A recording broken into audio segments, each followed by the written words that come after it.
Welcome to today's social media marketing agency lesson. I've got my business partner, Alex Mayer. We just recorded a video on how you can get larger companies to hire you. But I want to talk about a subject, email marketing, that Alex is uniquely qualified. Because remember, the goal is you're going through this 4-month program. When you meet with clients and businesses, you can tell them who you learned from. That's going to be part of the reason it's going to be easier for you to get hired. And one of the things you're going to be able to say after watching this lesson is that some of what you learned came from a person whose business has over 100 million emails. Yep. So he built a dating site called Zeus that does over $150 million a year to this day, still in annual revenue, and has over 100 million, even more, but let's just call it an even 100 million email addresses.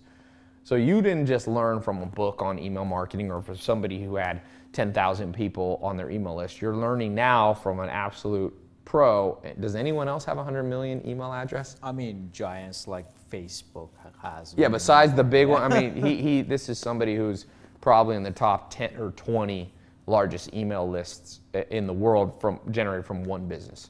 So let's just go through like 3 main things. You're going to be going to businesses. Remember, in this program, you're not only going to help their social media, you can also help them with their website, okay, making their website better, and with their email marketing. It's really 3 things. Because when I think about internet marketing, which is what you're becoming an expert on, you're going to be an expert on one. It's like a tripod. There's 3 things now in the internet. You have social media, you have the website itself, okay, and you have the third leg, which is email, which is almost a standalone thing. Social media also, by the way, to me includes Facebook advertising, not just free social media, but also, you know, YouTube ads, and even Google in a way is almost become like a social media platform. And then you've got website optimization, which we've got lessons on you're learning.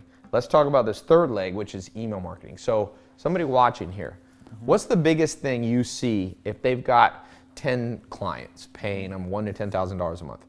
What would you say is step 1 to helping that business with email marketing? Okay, so the best way to think about email marketing is it has 4 steps or 4 stages, if you wish. 1, are you collecting them? And Yes. are you getting the right permissions to actually send the email? Yes. 2, when you send the email, does it reach the recipient or it goes to spam? You know, does it get junked? 3, does the person who's receiving the email, do they open it? Yes. And 4, if they open it and read the message, would they take the action that you want them to take? Right, the click. The click, yeah. Usually it's a click. Normally it's a click. So let's start with that. The first one is, and this is actually kind of surprising, a lot of businesses do not collect email, either don't collect the email or they don't collect email the right way, meaning they don't have the permissions, because you need to have the permissions opt-in to send them marketing emails. So that's a step 1. Like, you need basically a page, and there are tons. I mean, you can Google it. It's called opt-in page. Have you taught opt-in page? Yeah, one of the things that you basically, let's say you have a doctor's office or a restaurant. Somewhere in the main part of the website, when you visit, let's say it's pizzacompany.com. When you go there, very prominently, it needs to be enter your email address. Now, let me give a quick thing. You can't just say enter an email address for no reason. Yeah. Because somebody visiting their website, you need to usually give them something. Right. It could be get a free PDF. Let's say it's a pizza company. Get a free coupon. Yeah, 15%, 25% coupon. Off your next pizza order. We'll email it to you right now. Yep. So you can work with the businesses and come up with them. What we call this, by the way, a quick bribe, an ethical bribe, by the way, not an illegal bribe, okay? So or you could call it a quick reward. Benefit. Yeah, quick reward, quick benefit. So you need to, when you come into businesses, when you're doing their proposal, remember, you want them to pay you for a year or 2. Each month you can roll out new things you help them with. Month 1 or month 2, you can say, I'm going to set up your email. We call this an email funnel. So that's the first thing. And in terms of, depending on you built your own software to manage email. Right. For you, you're going to use some other things. There's some services like MailChimp and some simple Campaign eye Monitor. contact and campaign monitor. There's new ones out, and basically we'll talk about that in another video. They'll give you a little piece of code that they stick on their website that automatically does this and automatically has the terms and conditions under it and the opt-in, so that you can legally get permission. Because if you don't have that terms and conditions, when they enter their email, you're not legally able to send them. You'll be a spammer, and you don't want to be a spammer. So let's talk. So that's the first one. The second thing, deliverability. Yes. And that is a complex and, I mean, how deep do you want me to go? you can. Okay. You can go, At a very high level, basically when you send an email, most emails in the world never actually reach the inbox. Like what you get in your inbox is just a small percentage of emails that are sent to you. So most emails are either not delivered at all or they are junked. So the best way to think about it is that every time you send an email, you put your reputation on the line. And a lot of things go into whether or not in the future you're able to continue sending emails. It's not guaranteed that your emails are going to be delivered. So there are a bunch of factors.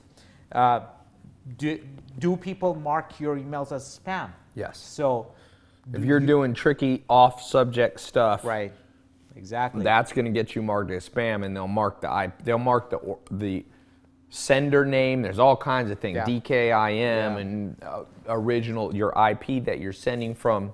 Yep, and if you're doing a small business, you probably don't have dedicated IP and all that, but still your domain gets reputation. Yeah, they'll find you now. Yeah. So if you are working for a restaurant, people sign up, you say, I'm going to send you a coupon, then you never send the coupon to them and just spam them and say, come to our store, come to our store, come to our store.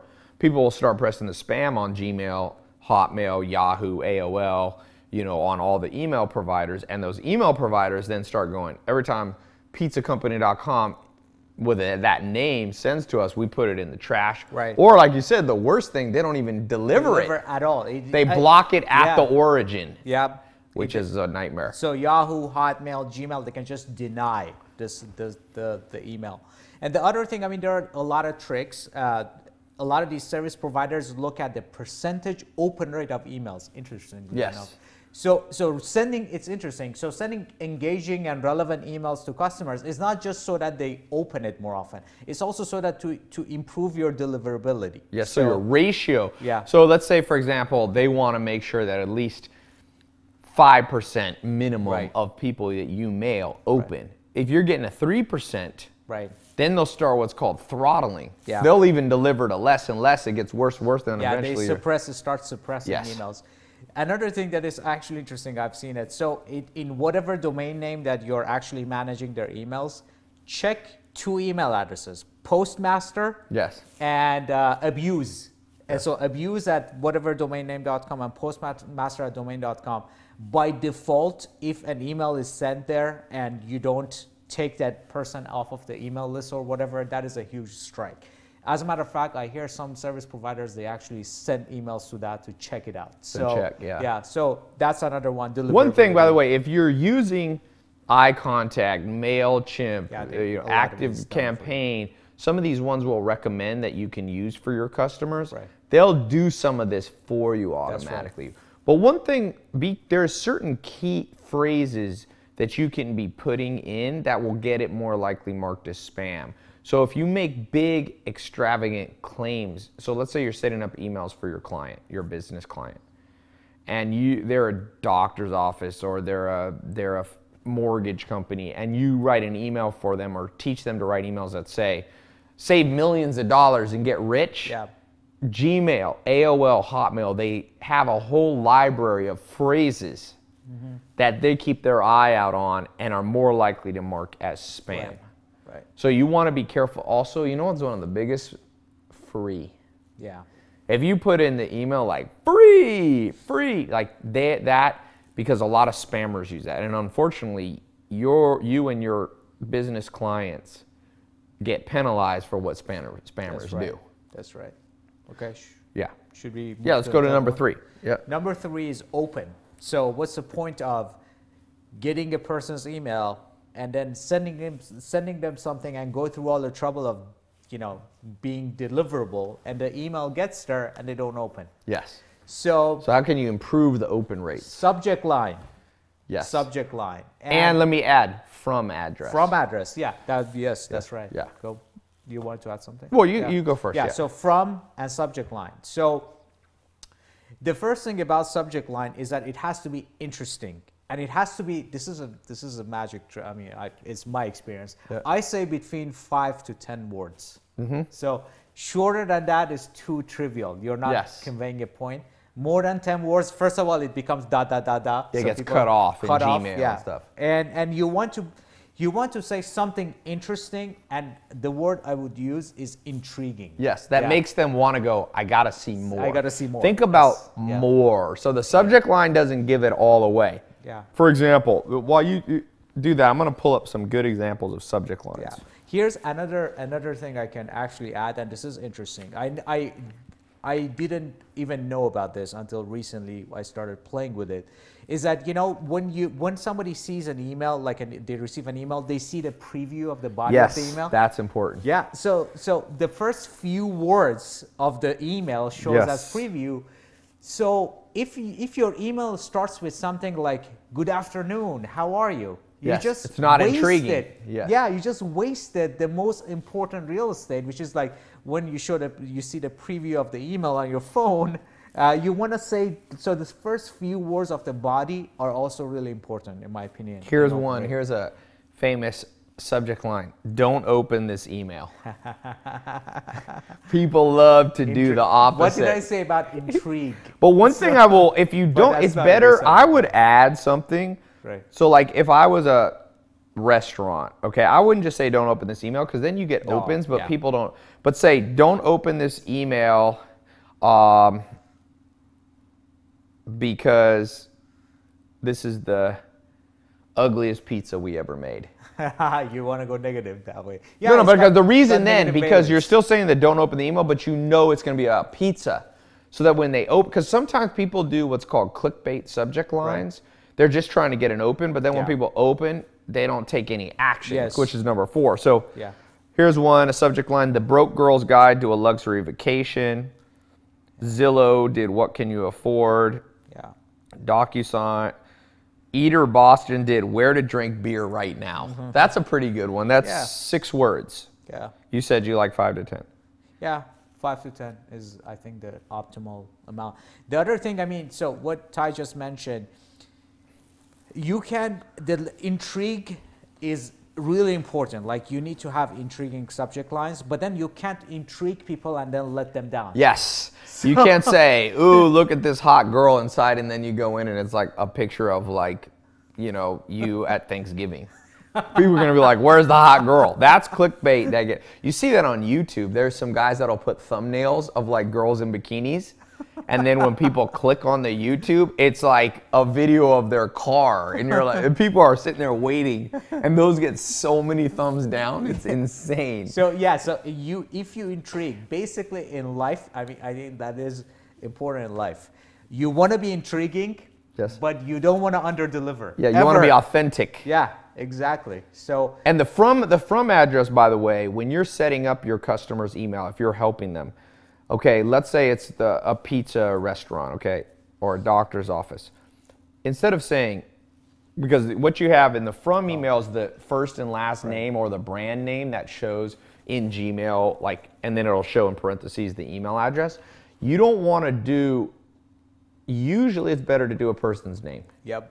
So if it's a pizza place and the owner's name is, you know, Giuseppe Luigi or something. Or make the email from Giuseppe Luigi versus pizzacompany.com. Yeah, and I would even try to build authority right in there. So if they're a chef, say Chef Luigi. Oh, there you go. That's a good idea. If they're a doctor, you say Dr. Luigi. Cosmetic surgeon. Yeah, so you're building authority from a person. You use PhD in yours. Yes, that's right. So. See, I don't have that. I need to come up with one. Tai Lopez, cool guy. Glasses, man. Glasses. Tai Lopez, glasses. Okay. So let's talk about the last one. How do you write an email? How can the people watching teach their businesses, clients, to write emails that people open and click? Yep. So the body of the email, meaning the messaging. And here's the general rule. I always say anything like that is a give and take. So you can't have in your body of the email just ask for something right off the bat. It's just, it's not the right practice. You always want to give something and then ask for something. So give and take. Always build give and take relationship with everybody in real life, in your emails, on your website, and all that. So in your emails, if it is like you said a doctor's office or a cosmetic surgeon, give a tip. So start with a tip. Or improve your skin. Yeah. This is from Dr. Susie, cosmetic surgeon. This week's tip is exactly this brand vitamin A that you can get for $7 at the local drugstore has just a new study came out that it's 18%. It reduces skin aging by 18%. Exactly. So a paragraph in. So the reader has spent a couple of minutes reading your email. You've added value already. So you've given something. Then you can say, by the way, if you want to come in for my laser skin resurfacing, that will help you in addition to this cream. Click here. Remember, give, take, give, take. Everything in life is give and take. And it's better. You can give multiple times before you take. Right. It can be just give. You can have emails that are just give for a while. Yeah. And then for a few days and then you ask something. So. And one of the things when you do ask, you usually want to put more than one link in the email. So what I usually do, you write some cool information for people. Here's the action. Click here if you want to have this. Click here to learn more. Then at the end of the email, you can do it one more time, and then in the PS, you can do 2 or 3 times because some people skip around emails. So if you're asking them to do something, you only put it once, they're more likely to miss it. So there's been a good amount of internet split tests showing that 2, 3, 4 actual links, and you can word them slightly different. Right. Is valuable. So this is an introduction with some advanced tips on email marketing. You're going to continue to learn more on that. But here's your homework to complete today's lesson. Below, let's just practice subject lines. Write 3 subject lines.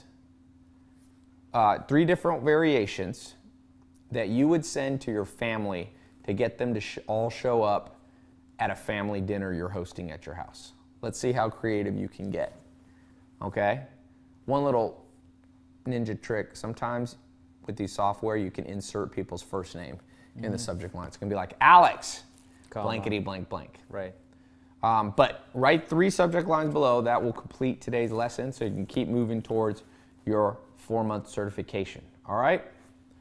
Talk to you soon.